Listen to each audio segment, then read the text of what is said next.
Hello, welcome back to the Red Path. Today I'm going to do a quick unboxing and a little look at the rules we know so far for lakor.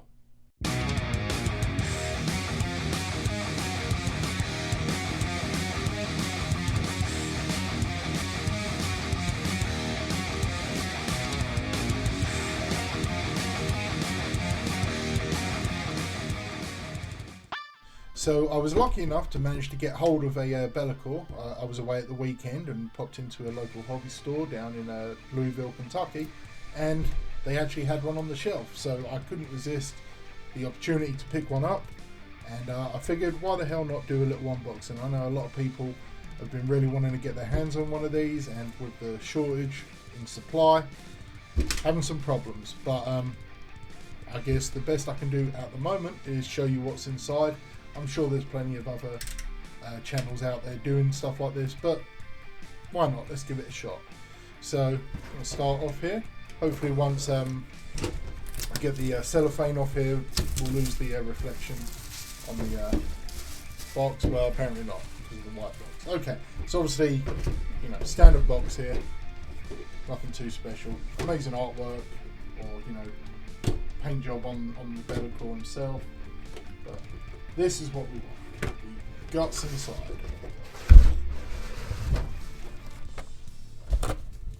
Okay, so of course we have our book here. Get these out of the way. Book, two large sprues, and a base. Alright, put that onto the side. So, you know, fairly large base, not sure the size of that one, but yep. Okay, so let's look at the sprues first. Leave that on the side. See? So we've obviously got the arms, legs, tail, loads of cool little chains and spiky kind of bits that are going to fit on. Tail. Just looks like such a real cool model. A lot of detail there though. Going to be an interesting build. Let's look at this other sprue.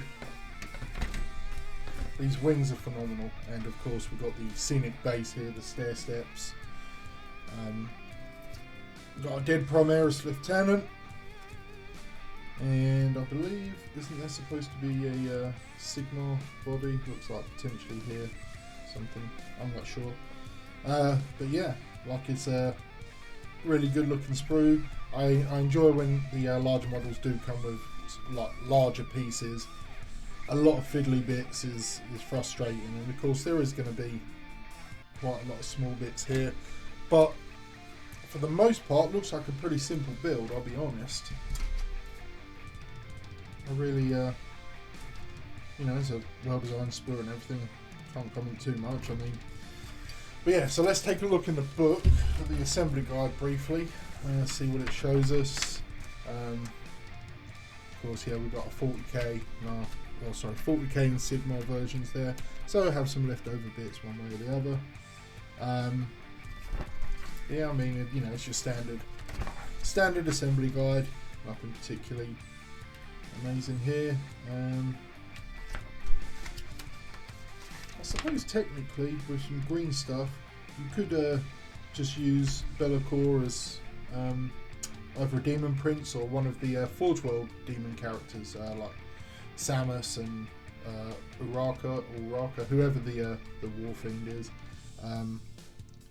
because I imagine the scale matches up, because there's also that really cool demon prince, Khorne demon prince, available on Forge World, but obviously Forge World a little bit pricey. Okay, so let's obviously we get a war scroll there for Sigma. We get a 40k datasheet here. I'll zoom in on this and put some graphics on the screen. We obviously know some of the rules already that have been released on the community site, but let's just have a quick look here. So lakor, 16 wounds, he degrades at below 9 wounds and then below 5 wounds. So starting off, starts with 12 movement, 2 up for weapon and ballistic skill, strength 8, toughness 7, 16 wounds as I said, 6 attacks, leadership 9, with a 6 up save. Degrading wise, movement, strength and attacks, which seems fair. Degrade 8 inches, strength 7 and 5 attacks, and then 6 inches, strength 6 and 4 attacks. So his bottom profile is a lot closer to his original profile, which I suppose technically we have to use at the moment. You know what? I wonder how this worked. No, we couldn't use this because it's not a full data sheet. You'd use this in like a friendly game or something.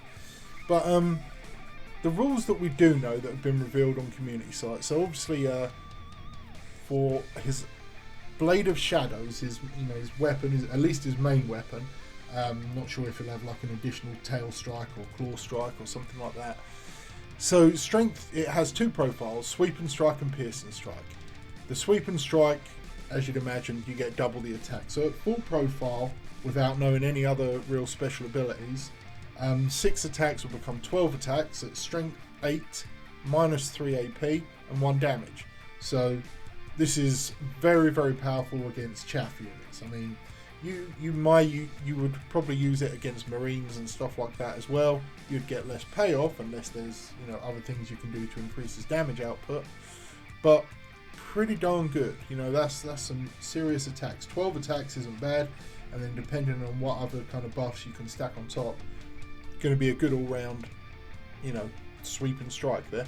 Then he has the piercing strike as well, which is strength plus 4, so he'll be strength 12, which is kind of a weird one. I suppose useful is particularly against Death Guard, or wait, no. Well, light vehicles, anything that's toughness 6, because that's strength 12. Once you get past strength 9, you really need to be getting up to really about 14 to really notice a difference there. Or strength 10, I guess, against Death Guard and things that are T5 heavy. But even so, he's going to be Wounded Knights on 3s with this. AP minus 4, so unless they've got an invuln, which in fact they cannot take invulns, so he's shredding most things other than land raiders and terminators. Most other things in the game will not be getting a save. Anything with a 2 up will be reduced to a 6 up, which still isn't great, and the damage is D3 plus 3. So at top profile, he's going to be rocking 6 attacks at strength 12, AP minus 4, with an average of 4.5 damage. That's pretty tasty. I like that. I like that there's the options for both there. That's makes it really good, really versatile. And the other 2 abilities that we know of, at least that I'm aware of, are Immortal Vigor, which is the model has a 4-up invuln save, and each time a ranged attack is made against this model, subtract 1 from that attack wound. So obviously with a 6-up armor save, the 4-up invuln is very welcome. I imagine there'll be ways to boost that, like, obviously we're going to get rules changes with psychic powers from demons and stuff like that. 4-up as the average save, I mean, it's good because it does combine with the remainder of this rule, which is subtract 1 from the attack's wound roll. So shooting against him at toughness 7, an auto cannon would normally wound on 4s, now it's going to be wounded on 5s. A las cannon would be wounded on 3s, now it's wounded on 4s. And once you breach that strength 7, you tend to drastically reduce volume. Now, there's counter-examples to that, of course. Eradicators can put out some DACA, quite frankly, with their strength 8 melters. But in general, across the board, that -1 to wound against range is pretty huge. It does remain to be seen, like 4-up all the time, unless he's, facing something that can remove that invuln, which, is possible. We'll see what happens. I think it's a good rule. I think it makes him very tanky. And a very good rule for someone who at the moment appears to be very melee focused. I've never played with the old rules of Bellicor, so I'm not too familiar with them at the moment. I don't have a Demon's Codex, so I can't check. But nevertheless, that's good. Then we look at Shadow Form, the other revealed ability. Each time an attack is made against this model, your opponent cannot re-roll the hit roll. Each time an attack is made against this unit, subtract 1 from that attack's hit roll. So we're further modifying. They cannot re-roll, so good luck to your Chapter Master spams and anything else like that. does make it interesting against World Eaters at the moment, because, you know, I really rely heavily on Khorne's reroll there. But also subtract 1 from the attack's hit roll. So, and that's in combat and in shooting phase. So in the shooting phase, the enemy is losing 1, is taking a 17% negative modifier in the hit roll phase, and then another 17% in the wound roll phase.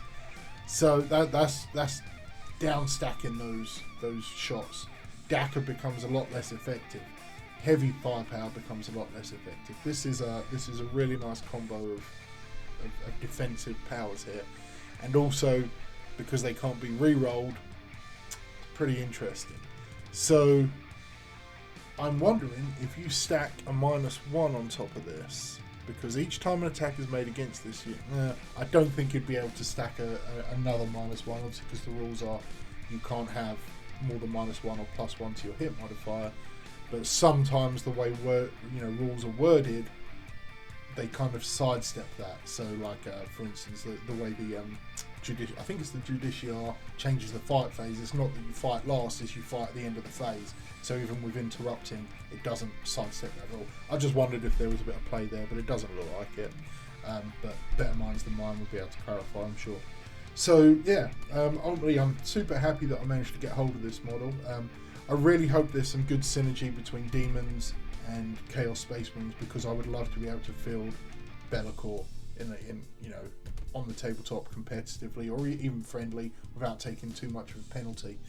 So yeah, okay, I'm going to wrap this one up here, just a quick little video to show off this cool model, and hopefully for anyone who is trying to get hold of one, you can get a decent deal. You can find them occasionally on eBay. I have been looking, and I did see one yesterday, but it went within about 10 minutes. That was at the sort of GW price. So if you really want one, and you can't get a line on one locally, your local gaming store doesn't know when they're going to get them in stock, put a search reminder or a search flag in eBay, and do a couple of different spellings, Be'lakor with and without the apostrophe, stuff like that. They do pop up. They are popping up. If you look at in your local area, if you look at the sold items on eBay for Be'lakor, you may see that they are going. And if you're willing to buy one that's kind of partially built or already built, people are already selling them like that, and at sale price. They're going quickly, but you can get them. So don't despair. They are available, and hopefully they will come back to be fully available for everybody, without having to deal with scalping and waiting on dodgy eBay sellers and stuff like that. Okay, well, that's the end of this one, folks. Thanks for watching, thanks for listening, and stay tuned. We've got more content coming up over the week. Alright, stay healthy, stay safe, and kill main bird.